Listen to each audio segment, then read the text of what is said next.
స్వామి అంటే ఇక్కడ వర్ణ ప్రస్తావన తేవటం నా ఉద్దేశం కాదు, కానీ తేవలసిన సందర్భంగా చెప్తున్నా. ఒక శూద్రుడిగానే నేను మాట్లాడుతున్నాను.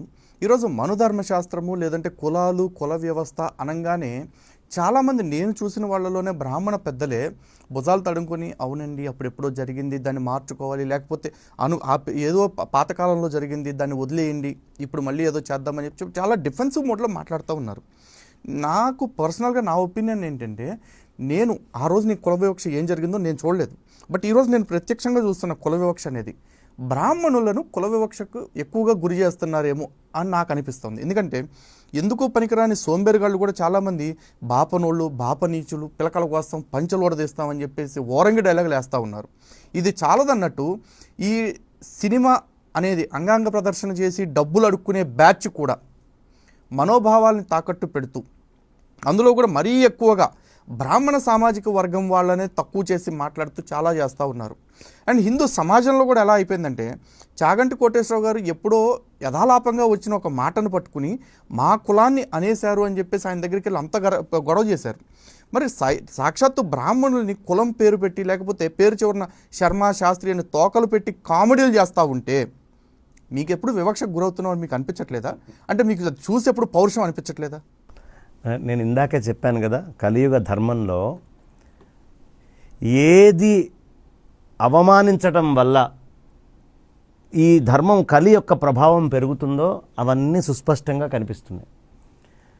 వాడు ఇంట్లో కూర్చొని ఏ గొడవ చేయకుండా మీరు ఎక్కడైనా బ్రాహ్మణులందరూ వెళ్ళి గొడవలు చేసేసి పెద్ద పెద్ద ఉద్యమాలు చేసేసి గోల్ చేసింది ఎక్కడైనా చూస్తారా? చాలా తక్కువగా చూస్తారు. ఉన్నా కూడా ఇక ఎప్పుడో కడుపు మంటతోటి కొద్దో గొప్ప చిన్న బ్యాచ్ ఒకటి వెళ్ళి గొడవ చేసి వస్తూ ఉంటుంది. ఈ బ్రాహ్మణత్వం మీద దాడి చేయటం అనేది ఒక ఫ్యాషన్ అయిపోయింది. ఎందుకంటే బ్రాహ్మణత్వం మీద దాడి చేస్తే వేదం మీద దాడి చేసినట్టే, బ్రాహ్మణత్వం మీద దాడి చేస్తే గుళ్ళల్లో ఉండే దేవతలందరి మీద దాడి చేసినట్టే, బ్రాహ్మణత్వం మీద దాడి చేస్తే ఈ వ్యవస్థ మొత్తం మీద దాడి చేసినట్టే, ఈ వ్యవస్థ మొత్తం మీద దాడి చేసినట్టే. ఎందుకు అంటే ఇప్పుడు సమిష్టిగా కలిసి ఒక సమాజం ఉందండి. ఒక పెళ్ళి అంటే అన్ని కులాల వాళ్ళని కలుపుకొనే పెళ్లి జరుగుతుంది. లేదు ఇంకో ఉపనయనం అన్ని కులాలు, ఒక బ్రహ్మోత్సవం అన్ని కులాలు కలిసే ఉంటాయండి. అన్ని కులాలు కలవందే ఏదీ కాదు. ఈ కలిసి ఉన్నటువంటి కులాలని కలవనీయకుండా విభజించాలి అనేటటువంటి కుట్ర ముందు తీసుకొని కులాల వారీగా విభజించారు. దాన్ని కులాల వారీగా విభజించి ఆ తర్వాత కులాల్లో ఒక్కొక్కదాన్ని విభజించి నువ్వు ఇట్లా వివక్షకు గురయ్యావు, నువ్వు ఇట్లా అయ్యావని లేని కొత్త డాక్యుమెంటేషన్స్ చాలా సృష్టి చేసి, పోనీ ఆ మాట్లాడేటటువంటి వాళ్ళ ధర్మాల్లో వివక్షలు లేవా? సుస్పష్టమైన వివక్షలు చాలా ఉన్నాయి. ఎందుకంటే దాని మీద మీరు చాలా స్టడీ చేస్తున్నారు కాబట్టి, మీరు విశేషమైన కృషి చేస్తున్నారు. నాకున్నటువంటి జ్ఞానం ఇతరమైన ధర్మాల మీద చాలా కొద్దిగా, ఎందుకంటే నా ధర్మం చదువుకోవడానికి నాకు టైం సరిపోవట్లేదు. మీరు దాని మీద విశేషమైన కృషి చేస్తున్నారు. అన్ని వివక్షలు ఉన్నటువంటి వాళ్ళు సమిష్టిగా కలిసి ఉండేటటువంటి ఈ వ్యవస్థలో విద్వేషాలని సృష్టించి ఈ విద్వేషాల ద్వారా లబ్ధి పొందడానికి వాళ్ళకి ఫండింగ్ వస్తుందండి. భయంకరమైన ఫండింగ్ వస్తుంది, భయంకరమైన ప్లానింగ్. అసలు ఒకే ఒక్క వ్యక్తి ఉన్న దగ్గర 2-3 ప్రార్థనా స్థలాలు ఉంటున్నాయి ఆ ఊళ్ళో. ఎలా ఉంటున్నాయి? ఒకే వ్యక్తి ఉన్న దగ్గర 2-3 ప్రార్థనా స్థలాలు ఎట్లా వస్తాయి? మనం ఒక గుడి కట్టుకోవాలంటే కొట్టుకుంటున్నాం, అల్లాడుతున్నాం. డబ్బులు లేక వాడి దగ్గరికి వెళ్ళి వీడి కాళ్ళు పట్టుకొని వాడి కాళ్ళు పట్టుకుంటున్నాం. మరి ఎలా వస్తున్నాయి అంటే వెనకాల ఒక కుట్ర ఏదో జరుగుతోంది అనే విషయం ఒకటి అర్థమవుతుందా మీకు? కాబట్టి ఆ లో లెవెల్లో ఎక్కడ నేను శ్రీకాకుళంలో సీతంపేట కొండలు అటు సైడ్ వెళ్ళాను. ఆ కొండ మొత్తం కలిపి 1500 మంది ఉండరు, కానీ అక్కడ అనేకమైనటువంటి ప్రార్థనా స్థలాలు బై ఫోర్స్, అసలు చాలా ప్లాన్డ్గా స్ట్రాటజిక్గా ఉంటుంది. అంటే ఈ ధర్మం మీద దాడి చేయడానికి చాలా స్ట్రాటజిక్ అటాక్స్ జరుగుతున్నాయి. ఈ ధర్మం మిమ్మల్ని అణగదొక్కింది, తొక్కేసింది అని రకరకాలుగా చెప్తున్నారు. నిజంగా ఆలోచిస్తే రెవెన్యూస్ అన్నీ ఈ ధర్మంలో బ్రాహ్మడి దగ్గర ఎప్పుడు రెవెన్యూస్ లేవండి. ఎప్పుడు రెవెన్యూస్ పెట్టుకోలే.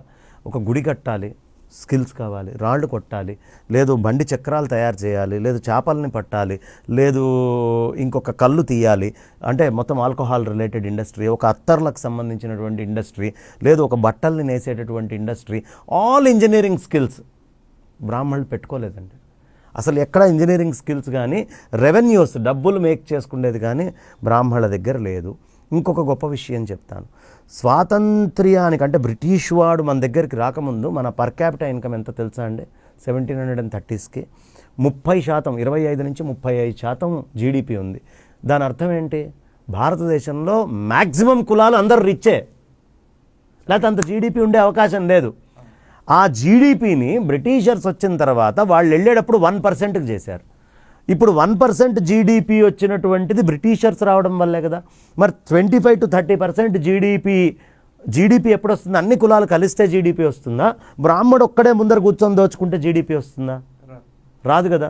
ఈ దేశం యొక్క జీడిపి, దీని యొక్క పర్ క్యాపిటా ఇన్కము చాలా బ్రహ్మాండమైన స్థితిలో అప్పటికే తురుష్కులు చాలామంది వచ్చి ఇతర దేశాలకు సంబంధించినటువంటి తురుష్కులు చాలామంది మన మీద దాడి చేసి ఇక్కడ సంపద అంతా కొల్లగట్టుకొని పోయిన తర్వాత బ్రిటిషర్స్ వచ్చినటువంటి టైంలో 30% జీడిపియా, 25 to 30%.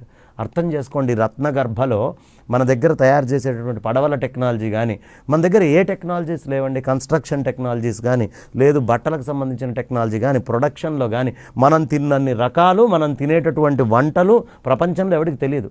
మన దగ్గర ఎంత ప్రొడక్షన్ చేశారయ్యా అంటే, ఎక్కడో అమెరికాలో వాడి దగ్గర ఒకసారి లాక్డౌన్ అయితే తిండికి వాడికి ఎక్కడా ఉండదు, కానీ మన ఇంట్లో వెనకాల టమాటాలు కనిపిస్తాయి, మన ఇంట్లోనే ఈ పక్కన కూరగాయలు కనిపిస్తూ ఉంటాయి. ఈ వ్యవస్థ ఎవడు తయారు చేశాడండి?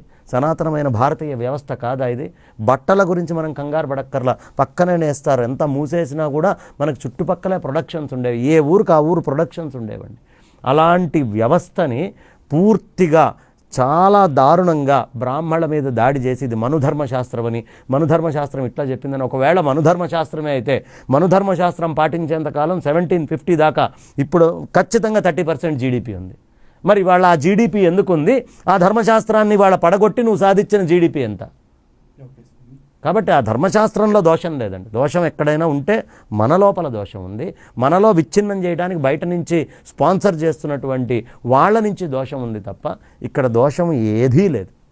ఓకే స్వామి, అంటే ఆల్మోస్ట్ అడిగిన అన్ని ప్రశ్నలకి కూడా సరిగ్గా చాలా అంటే ప్రజలకి ఏదైతే తెలియాలో దానికి తగ్గ సమాధానాలు చెప్పారు. చాలా సంతృప్తికరంగా ఉంది, కానీ సంతోషకరంగా అయితే లేదు. ఈ పరిస్థితులన్నీ చూస్తూ ఉంటే సనాతన ధర్మం మీద జరుగుతున్న దాడి కావచ్చు, అందులో సనాతన ధర్మానికి మూలాలైన బ్రాహ్మణ వ్యవస్థని ఏదైతే ఒక దోషిగా చూపిస్తూ వీళ్ళు చేస్తున్న ప్రచారాలు ఏవైతే ఉన్నాయో ఇప్పటికైనా వాటికి తాలూకా నిజాలు ప్రజలకు తెలియాలని మరోసారి కోరుకుంటున్నాను. చాలా సంతోషం స్వామి, అడిగిన మంచి సమాధానాలు తెలియజేశారు, మంచి విషయాలను తెలియజేశారు.